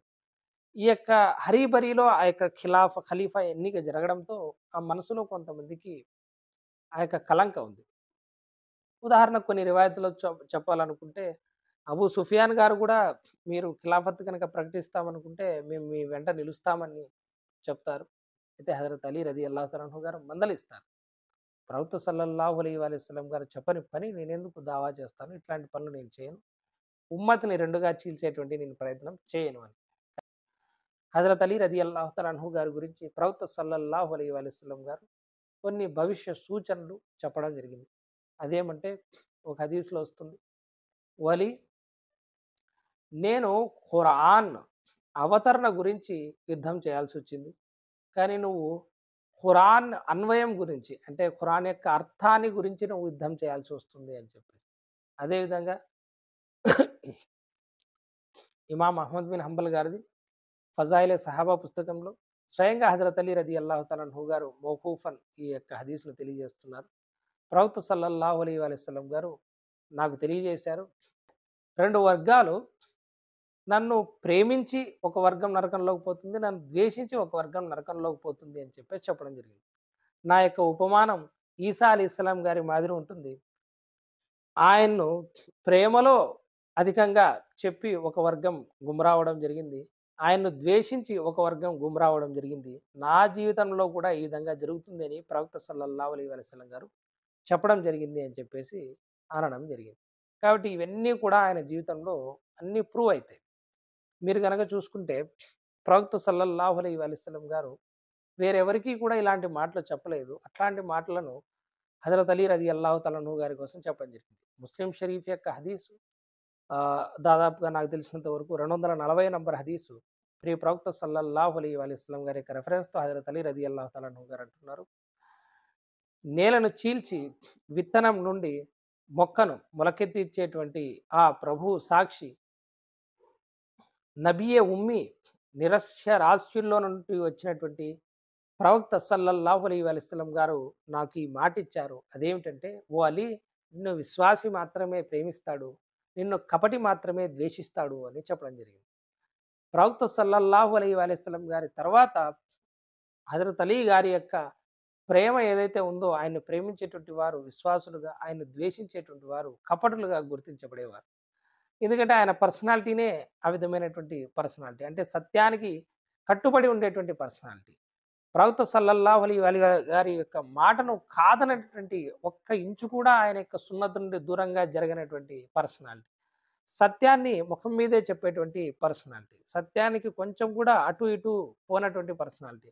ఖురాన్‌ని పట్టుకొని ఉండేటువంటి పర్సనాలిటీ. అందుకే ప్రవక్త సల్లల్లాహు అలైహి వసల్లం గారు అంటారు, "ఓ అలీ, నువ్వు ఎటువైపు తిరిగితే సత్యం అటువైపు తిరుగుతుంది" అని చెప్పేసి. ఖురాన్ నీతో పాటు ఉంటుంది అని చెప్పేసి చెప్పడం జరిగింది. అదేవిధంగా అహ్లే బైత్‌లో ఏదైతే మనకు హదీసే కిస్సా ఉందో, చాదర్ వాలీ హదీస్ అంటారు. ప్రవక్త సల్లల్లాహు అలైహి వసల్లం గారు అహ్లే బైత్‌లో బీబీ ఫాతిమాని, ఇమామే హుసైన్‌ని, ఇమామే హసన్ గారిని మరియు హజరత్ అలీ గారిని కూడా చేర్చడం జరిగింది. ఈ విశిష్టతల దృష్ట్యా ఆయన్ను ద్వేషించే వాళ్ళు ఉన్నారు. ఆయన్ని అమితంగా ప్రేమించే వాళ్ళు ఉన్నారు. అయితే ఎప్పుడైతే ఈ ఖిలాఫత్ హజరత్ అబూబకర్ గారి తర్వాత హజరత్ ఉమర్ గారిది దాదాపుగా 10, 12 సంవత్సరాలు జరిగిపోతుంది. అయితే హజరత్ ఉమర్ రదియల్లాహు తఆలా అన్హు గారు ఏం చేస్తారంటే, ఒక 6 మందితో కూడినటువంటి ఒక కమిటీని ఏర్పాటు చేస్తారు. అందులో హజరత్ అలీ గారిని, హజరత్ జుబైర్ గారిని, హజరత్ తల్హా గారిని, మరియు అబ్దుర్రహమాన్ బిన్ ఔఫ్ గారిని, మరియు అదేవిధంగా మరొకరు గాలిబన్ సాద్ బిన్ అబీ వక్కాస్ గారిని, వీరందరినీ ఒక కమిటీగా ఫార్మ్ చేసి, మీ అందరిలో ఒకరిని మీరే ఖలీఫాగా ఎంచుకోండి అంటారు. అయితే పరిస్థితుల దృష్ట్యా అప్పుడు హజరత్ ఉస్మాన్ రదియల్లాహు తఆలా అన్హు గారిని ఎంచుకోవడం జరుగుతుంది. ఆయన 3వ ఖలీఫాగా మారతారు. హజరత్ ఉస్మానే గని రదియల్లాహు తఆలా అన్హు గారి యొక్క ఆఖరి 4, 5 సంవత్సరాల కాలంలో ఆయన యొక్క పాలసీలని వ్యతిరేకిస్తూ చాలామంది ఉద్యమాలు చేస్తారు. అవి తీవ్ర స్థాయిలో రూపుదాలుస్తాయి. ఈ క్రమంలో అందరూ హజరత్ అలీ గారి దగ్గరకొచ్చి కంప్లెయింట్లు జేయడం, ఆయన అక్కడ చెప్పడం, అక్కడి నుంచి ఇక్కడ మళ్ళీ రావడం. ఈ విధంగా ఒక వారధిలాగా ఆయన నిలవడం జరుగుతుంది. ఈ క్రమంలో దురదృష్టవశాత్తు ఈ సంఘటన జరగకుండా ఉండాల్సింది. ఇస్లామీయ చరిత్రలో ఈ సంఘటన జరిగిన తర్వాత ఈ ఫిత్నా అనేది ఏదైతే ఉందో, ఇది అతిపెద్ద ఫిత్నాగా మనం చెప్పుకోవచ్చు ఇస్లామీయ చరిత్రలో. దురదృష్టవశాత్తు కొంతమంది హజరతే ఉస్మానే గని రదియల్లాహు తఆలా అన్హు గారిని 3వ ఖలీఫా రాషిద్‌ని చంపడం జరుగుతుంది. హత్య చేయడం జరుగుతుంది. అయితే ఎవరు చంపారనేటువంటి విషయం ఎవరికీ ఇప్పటి వరకు స్పష్టంగా తెలీదు. అయితే ఈ యొక్క గందరగోళంలో ఎందుకంటే ఆయన చంపేటప్పుడు మదీనాలో మొత్తం దాదాపుగా చాలామంది తిరుగుబాటుదారులు కబ్జా చేసి ఉన్నారు. ఎంతగా అంటే మీరు గనక చూసుకున్నట్టయితే బుఖార్‌లోనే హదీస్ దొరుకుతుంది. అక్కడ ఫిత్నాకు సంబంధించినటువంటి కల్లోలానికి సంబంధించినటువంటి ఇమాము అక్కడ నమాజ్ చేస్తున్నాడు. సహాబాలందరూ కూడా ఆలోచిస్తున్నారు వీరి వెనక నమాజ్ మనం ఎలా చేయాలని. దానికి ఉస్మానే గనీ గారు అంటారు, వారి వెనక నమాజ్ అయితే చేయండి. వారు ఏదైనా చెడు కార్యానికి ఉపక్రమిస్తే మీరు దూరం పోండి అని. ఎందుకంటే ఖురాన్‌లో ఆయత్ ఉంది కదా! వతావను అలల్ బిర్రి వత్తక్వా వలా తావను అలల్ ఇస్మి వల్ ఉద్వాన్ అని. మీరు భయభక్తులకు సంబంధించినటువంటి పుణ్యకార్యాల్లో మీరు ఒకరినొకరు తోడ్పాటు అందించండి. మీరు అవిధేయతకు, పాపాలకు సంబంధించినటువంటి కార్యక్రమాల్లో ఒకరికొకరు దూరంగా పోండి. వారు నమాజ్ చేస్తున్నది మంచి పని కాబట్టి అందులో మీరు పాల్గొనండి అని చెప్పడం జరుగుతుంది. అయితే హజరత్ అలీ రలియల్లాహు తఆలా అన్హు గారిని ఈ యొక్క గందరగోళంలో, ఆయన యొక్క హత్య తర్వాత ప్రజలు మామూలు పద్ధతిలోనే మదీనాలో ఉన్నటువంటి వాళ్ళు ఖలీఫాగా ఆయన్ను రిక్వెస్ట్ చేసి భంగపోయి చాలా బ్రతిమలాడి మరీ ఖలీఫాగా చేయడం జరుగుతుంది. అయితే ఉస్మానే గని రలియల్లాహు తఆలా అన్హు గారి యొక్క ఖిసాస్‌ను అడగడం జరుగుతుంది. అంటే ఖిసాస్ అంటే ప్రతీకారం. ఆయన చంపినటువంటి వాళ్ళను చంపాలని చెప్పేసి. కానీ ఒకరా ఇద్దరా ఎవరు చూసినా మేము చంపామంటున్నారు. ఎటు తేలని పరిస్థితి. హజరత్ అలీ గారు దాని మీద డెసిషన్ తీసుకోలేదు. ఎందుకంటే ఆయన యొక్క ఉద్దేశంలో ఒక నిరపరాధి తప్పించుకున్నా పర్వాలేదు గానీ, నేను ఒక అపరాధి తప్పించుకున్నా పర్వాలేదు గానీ, ఇంతమంది నిరపరాధులకు నేను శిక్షించలేను అని చెప్పేసి ఆయన స్పష్టంగా తేలాలి, విషయం ఎవరు చంపారనేటువంటి విషయం తేలాలి అని చెప్పేసి ఆయన దాని మీద వెంటనే యాక్షన్ తీసుకోలేరనమాట. అయితే ఈ వార్త ఏ రకంగా దావారంలా పెరుగుతుంది అంటే, చూడండి ఆయన ఖలీఫా అయ్యారు. అంతకుముందు ఉన్నటువంటి ఖలీఫాను చంపారు. ఆ పరిస్థితుల్లో ఈయన్ను ఖలీఫాగా ఎన్నుకుంటే, ఆయన చంపినటువంటి వాళ్ళతో ప్రతీకారం తీర్చుకోరంట. ఈయన ఏం ఖలీఫా అని చెప్పేసి ఈ వార్త దావానంలా వ్యాపించడం జరుగుతుంది. అది అటుపోయి ఇటుపోయి ప్రవక్త సల్లల్లాహు అలైహి వసల్లం గారి యొక్క పవిత్ర భార్య అయినటువంటి హజరత్ ఆయిషా రలియల్లాహు తఆలా అన్హా గారు అప్పుడు మక్కాలో ఉంటారు హజ్ నిమిత్తం. అక్కడ ఆమెకు తెలుస్తుంది. ఆమెతో పాటు తల్హా, జుబైర్ వంటి వారు సహాబాలు కూడా అక్కడికి వెళ్తారు. వారికి ఈ డెసిషన్ నచ్చక అక్కడ పోయి ఆమె గారితో కలిసి అక్కడి నుంచి చాలా త్వరగా వాళ్ళు హజరత్ అలీ గారి యొక్క వ్యతిరేకంగా పోరాడడానికి అల్లాహు అక్బర్ కూఫా, బస్రా వైపు వెళ్తారు. బస్రాలో ఒక సైన్యాన్ని సిద్ధం చేస్తారు. చాలా ఫాస్ట్‌గా పరిస్థితులనేది మారిపోతాయన్నమాట. వితిన్ డేస్ అంటే కొన్ని రోజుల వ్యవధిలోనే ఆయన హత్య జరగడం, దాని తర్వాత ఖలీఫాగా హజరత్ అలీ గారిని ఎన్నుకోవడం, దాని తర్వాత ఇంత పెద్ద వార్త బయటికి రావడం, హజరత్ ఉమ్ముల్ మొమినీన్ అమ్మ ఆయిషా రలియల్లాహు తఆలా అన్హా గారు ఇంత పెద్ద డెసిషన్ తీసుకోవడం, బస్రాలోకెళ్ళి ఒక సైన్యం ఏర్పాటు చేసుకోవడం, అక్కడ ఎంత నచ్చజెప్పినా కూడా ప్రజలు వినకపోవడం, దాని తర్వాత యుద్ధానికి ఉపక్రమించడం. వెంటనే హజరత్ అలీ రలియల్లాహు తఆలా అన్హు గారు మదీనా నుంచి బయలుదేరి బస్రా దగ్గర కూఫా దగ్గర ఒక చోట మదీనా వెలుపల యుద్ధం చేయడం జరుగుతుంది. దురదృష్టవశాత్తు ఈ యొక్క యుద్ధంలో చాలామంది చనిపోవడం జరుగుతుంది. ఆఖరికి వాళ్ళు ఓడిపోవడం జరుగుతుంది. అయితే ప్రియ ప్రవక్త సల్లల్లాహు అలైహి వసల్లం గారు యొక్క మాట మేరకు, ప్రవక్త సల్లల్లాహు అలైహి వసల్లం గారి యొక్క ఆదేశాల మేరకు ఆ చనిపోయినటువంటి వాళ్ళను ఎప్పుడు కూడా కాఫిర్లుగా హజరత్ అలీ గారు ట్రీట్ చేయలేదు. వారిని ముస్లింలుగానే ట్రీట్ చేయడం జరిగింది. వారి యొక్క జనాజా నమాజులను చదివించడం జరిగింది. అమ్మ ఆయిషా రలియల్లాహు తఆలా అన్హా గారిని గౌరవ ప్రవర్తనలతో తల్లిగా ఏ విధంగా ఉమ్ముల్ మొమినీన్‌గా చూస్తారో ఆమెను సెపరేట్ పల్లకీలో ఉంచి తన కుమారులైనటువంటి హజరత్ హసన్ గారిని తోడు పెట్టి మదీనాకు పంపించడం జరుగుతుంది. అక్కడితో ఆ యొక్క కల్లోలం సమసిపోయిందిలే అనుకుంటే, దురదృష్టవశాత్తు ఆ యొక్క యుద్ధంలో మనకు తల్హా గారు, జుబైర్ గారు కూడా ఇహలోకం వీడడం జరుగుతుంది. ఇది ఎంతో దురదృష్టకరమైనటువంటి పరిస్థితి. మనకు 10 మంది అష్రా ముబషరాలో వాళ్ళిద్దరున్నారు.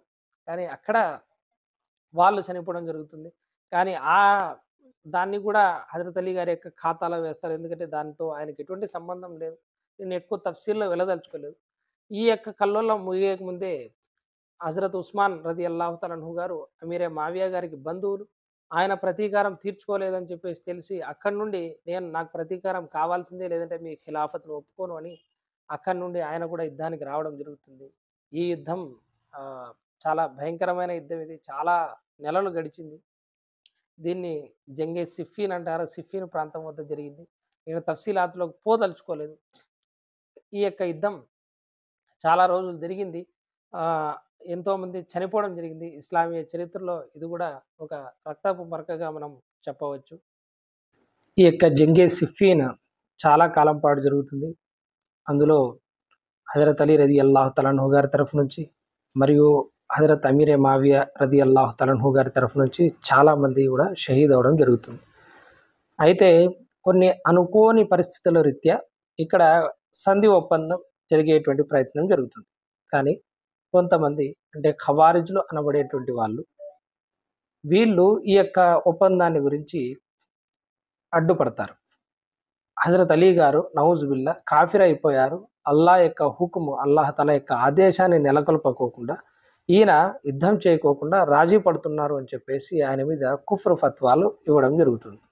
నేను ఎక్కువ డీటెయిల్స్లో పోవడం లేదు, ముఖ్తసరిగా జరిగింది చెప్తున్నాను.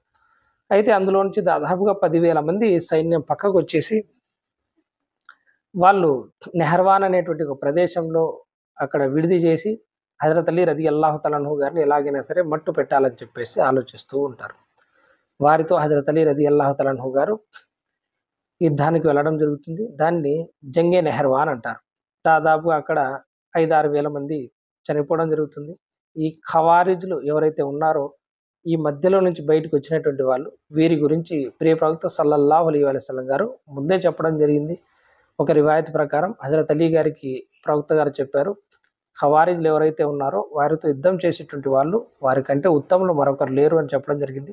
ఈ ఖవారిజ్ల గురించి ప్రవక్త గారు వీరు నరకం యొక్క కుక్కలు అని కూడా చెప్పడం జరిగింది. వీరు మతం నుంచి ఏ విధంగా బయటికి వెళ్ళిపోతారంటే, ఏ విధంగా అయితే ఒక బాణము చొచ్చుకొని ఏ విధంగా అయితే వీళ్ళు నుంచి వదిలిన తర్వాత ఏ విధంగా అయితే బయటికి వెళ్ళిపోతుందో అలా వీళ్ళు మతం నుంచి వెళ్ళిపోతారు అని చెప్పడం జరిగింది.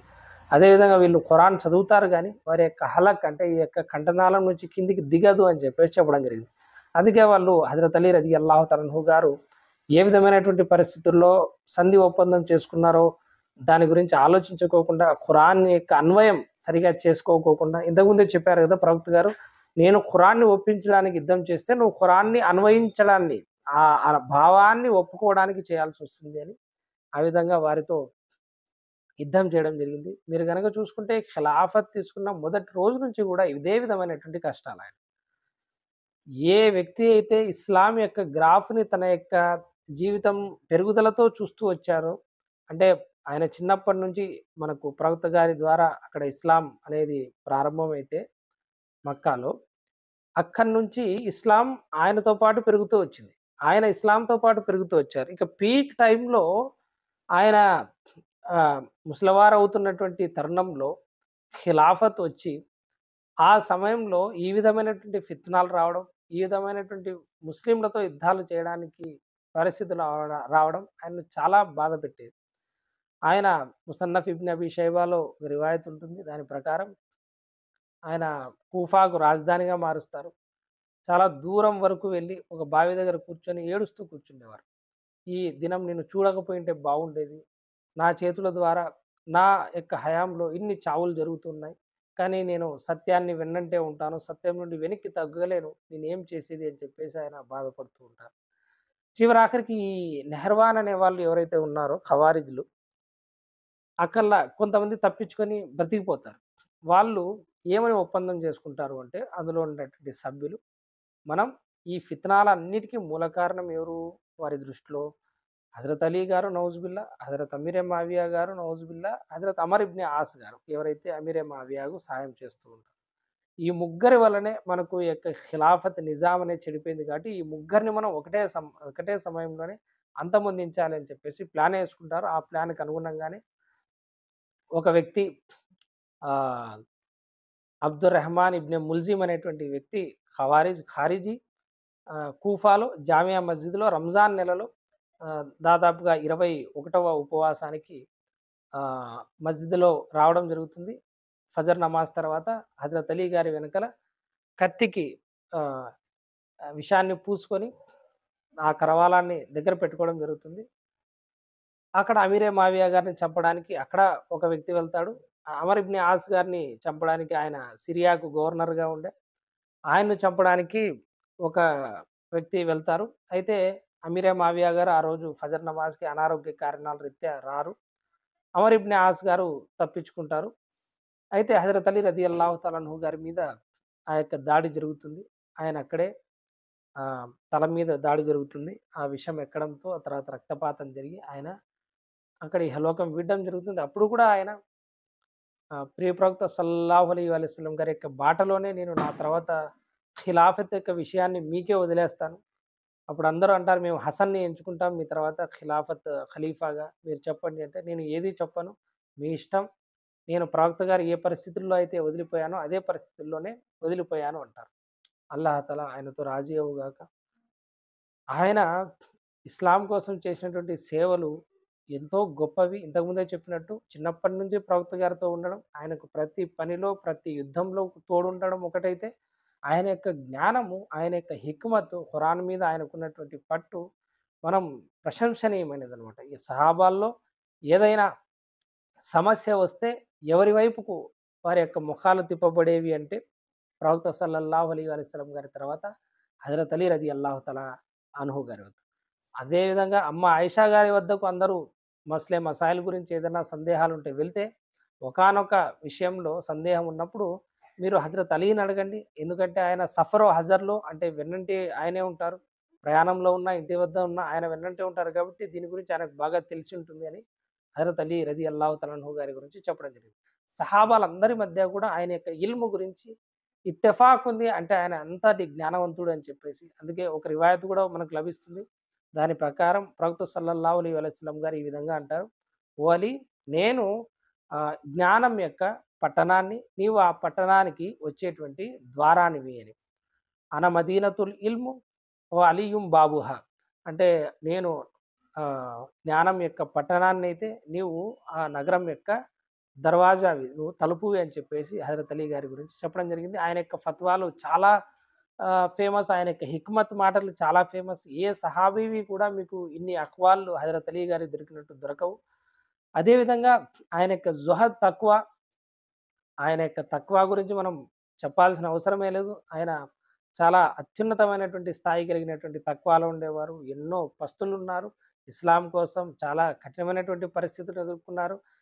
షియాబే బనీ అబీ తాలిబ్‌లో వెలేసినప్పుడు ఆయన కూడా ప్రవక్త గారితో పాటు ఉన్నారు. చిన్న వయసులో కూడా అప్పుడు ఆ బాధలను అనుభవించడం జరిగింది. హిజ్రత్ యొక్క కష్టాలు, దాని తర్వాత ఆహ్, ఆహ్, పేదరికం యొక్క కష్టాలు అన్నిట్లో కూడా ఎక్కడా కూడా చెయ్యి చాచనటువంటి వ్యక్తి, 10 మందికి సాయం చేసినటువంటి వ్యక్తి. అదే విధంగా ఒకానొక సందర్భం మనం గనక చెప్పుకున్నట్టయితే, వారి యొక్క ఇంటి వారి కోసం ఒక మూటను మోసుకుంటూ వస్తుంటారాయన. ఏదో ఖలీఫా గదా అని చెప్పేసి ఖలీఫా గారు మాకివ్వండి మేము తెస్తామని చెప్పేసి అంటారు. అప్పుడు ఇది నా బాధ్యత. అంటే నా సంతానానికి నేను మోస్తున్న బాధ్యత. ఇది నేనే మోయాలి. నా బాధ్యత నువ్వు మోయలేవు. నా బరువును నువ్వు మోయలేవు. నీ బరువును నేను మోయలేను అని చెప్పేసి చెప్తారు. అంటే ఇంతగా ఆయన నిష్ఠాబద్ధులై ఉండేవారు. ఆయన ఖిలాఫత్ కాలంలో ప్రవక్త సల్లల్లాహు అలైహి వసల్లం గారి యొక్క సున్నత్‌ను ఎస్టాబ్లిష్ చేస్తారు. ఎంతగా బైతుల్ మాల్‌ను, ఖజానాను నడిపిస్తారంటే, బైతుల్ మాల్ నుంచి వాడేటువంటి నూనె ఏదైతే ఉందో, చిరాగ్ ఏదైతే దీపం ఉందో, ఆయన పర్సనల్ పనులకు ఆ దీపపు వెలుగు కూడా ఆయన వాడేవారు కాదు. అంత స్ట్రిక్ట్‌గా మెయింటైన్ చేసేటువంటి వారు. కానీ ఇంతకుముందే చెప్పినట్టు ఆయన యొక్క ప్రేమలో అతిని పొంది కొంతమంది, ఆయన్ను ద్వేషంలో కొంతమంది ఆహ్, జహన్నంకి అంటే నరకానికి వెళ్తారని ఇంతకుముందే చెప్పుకున్నాం గదా! ఆయన యొక్క ప్రేమలో అతిగా వెళ్ళి కొంతమంది రాఫిజీలు అనేటువంటి వాళ్ళు ఎంతగా వెళ్లారంటే చూడండి, ఇప్పుడు ఆ రోజే గనక హజరత్ అలీ గారు అబూబకర్ గారి బదులు రదియల్లాహు తఆలా అన్హు ఖలీఫా అయ్యుంటే ఈ బాధలు, కష్టాలేం ఉండేవి గాదు గదా! మీరు మా దగ్గర నుంచి ఆ గదీర్ ఎ ఖుమ్‌లో ప్రవక్త గారు చెప్పిన తర్వాత గూడా మీరు లాక్కున్నారని చెప్పేసి నౌజు బిల్లా హజరత్ అబూబకర్ సిద్దిక్ రదియల్లాహు తఆలా అన్హు గారిని, హజరత్ ఉమర్ రదియల్లాహు తఆలా అన్హు గారిని, హజరత్ ఉస్మాన్ రదియల్లాహు తఆలా అన్హు గారిని ద్వేషిస్తూ, హజరత్ అలీ గారిని ప్రేమిస్తున్నామని చెప్పి ఆయన ప్రేమలో గులువు ఎక్కువైపోయి వాళ్ళు మిగతా వారిని ద్వేషిస్తూ వారు దారి తప్పడం జరిగింది. అదే విధంగా కొంతమంది నాసిబీలు అంటారు. హజరత్ అలీ రదియల్లాహు తఆలా అన్హు గారిని ద్వేషించడం మొదలుపెట్టారు. ఇతరతర కారణాలు వాటికున్నాయి. ఆహ్, ఎప్పుడైతే ఒక వర్గం పాజిటివ్‌గా ఎక్కువగా తయారవుతుందో ఆటోమేటిక్‌గా దాన్ని ఖండించే వర్గం కూడా ఇంకోటి పోతుంది. అట్లా ఇద్దరు 2 ఎక్స్‌ట్రీమ్‌లకి 2 అతిశయోక్తులకు, అతివాదాలకు పోయి 2 వర్గాలు ఈ ఉమ్మత్ నుంచి వేరవ్వడం జరిగింది. ఈ విధంగా మనకు షియా, సున్నీల యొక్క ఒక తఫ్రీక్, ఒక విభజన అనేది మనకు జరగడం జరిగింది. ఇది యాక్చువల్‌గా సున్నీ, షియాల యొక్క విభజన అంటే. అంటే సున్నీలు అనేది వాళ్ళు ఎవరు అంటే హజరత్ అలీ రదియల్లాహు తఆలా అన్హు గారిని 4వ ఖలీఫాగా ఒప్పుకుంటారు.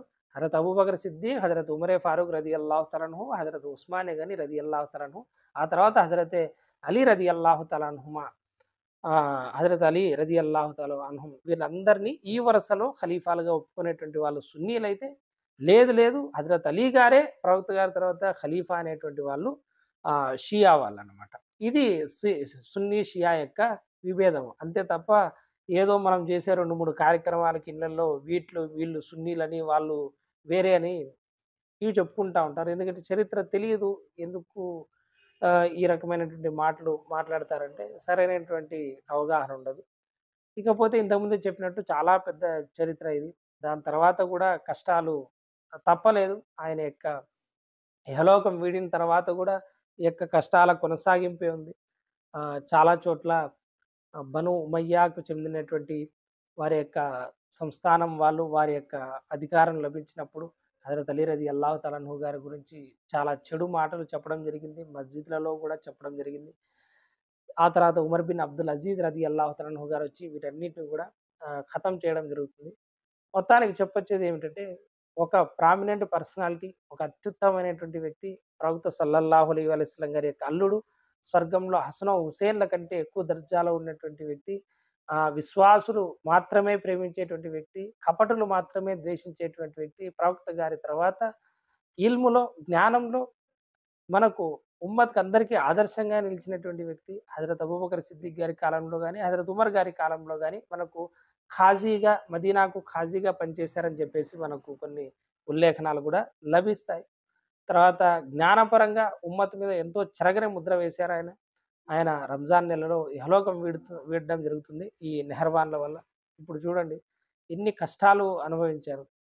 న్యాయం చేయడానికి, సత్యాన్ని ఎస్టాబ్లిష్ చేయడానికి పోతే, మనలో నుండే మనకు కొంతమంది వేరైపోయి, వాళ్ళతో యుద్ధం చేసి, అక్కడా మాటలు పడి, ఇక్కడా మాటలు పడి, అల్లాహు అక్బర్ కబీర్ ఆయన జీవితం ఆఖరి 10 సంవత్సరాలు చాలా కష్టాలతో కూడుకున్నవి, చాలా వేదనతో కూడుకున్నవి.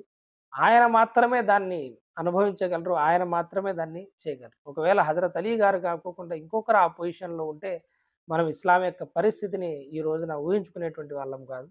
కాబట్టి అల్లాహ్ తఆలాతో దుఆ చేస్తున్నాను. అల్లాహ్ తఆలా మనందరికీ కూడా హజరత్ అలీ రదియల్లాహు తఆలా అన్హు గారిని ప్రేమించేటువంటి భాగ్యాన్ని, ఆయన మార్గంలో నడిచేటువంటి భాగ్యాన్ని, మరియు ఆయన యొక్క జీవితం నుంచి ఏదైతే ఆహ్, ఇస్లాం కొరకు చేసేటువంటి నిరతి ఉందో, ఆయన త్యాగ నిరతిని అలవరుచుకునేటువంటి సద్భాగ్యాన్ని, ఆయన యొక్క సహనాన్ని అలవరుచుకునేటువంటి సద్భాగ్యాన్ని, ఆయన జ్ఞానం కోసం కృషి చేసినటువంటి విధానాన్ని మనము అలవరుచుకునేటువంటి సద్భాగ్యాన్ని, మరి అదేవిధంగా ఆయన కష్టాల్లో వహించినటువంటి సహనాన్ని మనం కూడా వహించేటువంటి సద్భాగ్యాన్ని అల్లాహ్ తఆలా మనందరికి కలిగించుగాక. ఇంతకుముందే నేను చెప్పినట్టు నేను ముఖ్తసరిగా మాత్రమే చెప్పడం జరిగింది. ఏ యొక్క సంఘటనని కూడా తఫ్సీల్‌గా చెప్పలేదు. ఎందుకంటే మనకు అంత అవగాహన లేకపోతే కొన్ని కొన్ని విషయాల్లో మనం సహాబాల మీద కొంచెం మన మనస్సులో కలంకం తెచ్చుకునే పరిస్థితి ఉంటుంది. జాగ్రత్తగా గుర్తుపెట్టుకోవాల్సింది ఏమిటంటే అహ్లే సున్నత్ వల్ జమాత్ యొక్క అఖీదా ఏమంటే, అహ్లే సున్నత్ వల్ జమాత్ యొక్క అఖీదాలో హజరత్ అలీ రదియల్లాహు తఆలా అన్హు గారు అన్ని యుద్ధాలలో కూడా సత్యంతో పాటే ఉన్నారు, సత్యంపై ఉన్నారు. మిగతా వాళ్ళందరూ ఏవైతే ఉన్నారో అవి పొరపాట్లు చేయడం జరిగింది. అల్లాహ్ తఆలా వారందరినీ మన్నించాలని మనం దుఆ చేయాలి. ఇదే అహ్లే సున్నత్ వల్ జమాత్ యొక్క అఖీదా. వారిని సహాబాలను ఒక మాట అనడం ఏదైనా సరే అది మన యొక్క ఈమాన్ గురించి, మన యొక్క మనసుల్లో ఉన్నటువంటి ఈమాన్‌ను తొలిచివేసేటువంటి ప్రమాదం ఉంది కాబట్టి, వారి గురించి మన యొక్క నోరు అదుపులో పెట్టుకోమని అహ్లే సున్నత్ వల్ జమాత్ వాళ్ళు మనకు నేర్పించడం జరిగింది కాబట్టి, మనం చరిత్ర నుండి సంఘటనల నుండి స్ఫూర్తిని పొందాల. మనము జడ్జిలయ్యి వారిని ఇప్పుడు కోర్ట్‌లో నిలబెట్టి వారి మీద మాటలనేటువంటి హక్కు మనకు లేదు. మనం ఆ సంఘటనల నుండి స్ఫూర్తి చెంది, ఆహా! ఇలా కూడా జరుగుతుంది. ఇంత పెద్ద మనుషులకు కూడా ఇలాంటి సంఘటనలు జరిగితే మనమెంత? మన యొక్క స్థాయి ఎంత? మనం ఎంత జాగ్రత్తగా ఉండాలి? మనం ఫిత్నాల్లో పడుకోకుండా ఎంత జాగ్రత్తగా మసులుకోవాలి? అల్లాహ్ తఆలా యొక్క ఆరాధనలో ఏ విధంగా ఉండాలి? ముస్లిం సమాజాన్ని ఎంత కలుపుగోలుగా మనం పెట్టుకోవాలి? ఈ రకంగా వర్గాలుగా విడిపోతే ఎంతటి ప్రమాదం జరుగుతుంది అనేది నేర్చుకోవాలి తప్ప, మనము వాళ్ళ మీద డిసైడింగ్ ఫ్యాక్టర్‌లుగా మారి, జడ్జిలుగా మారి వాళ్ళను మనము మన యొక్క నిర్ణయాలు వెలువచ్చే విధంగా వారిని మనం చేయకూడదు. వారందరిని మనం గౌరవించాలి. ఈ విషయాలన్నీ గుర్తుపెట్టుకోండి. ఇన్షా అల్లాహ్ తఆలా మరొకసారి ఎప్పుడైనా సరే ఆయన జీవితంలో జరిగినటువంటి కొన్ని ప్రత్యేకమైన సంఘటనల గురించి వీడియో చేసేటువంటి ప్రయత్నం చేద్దాం. అస్సలాము అలైకుం వరహ్మతుల్లాహి వబరకాతుహు.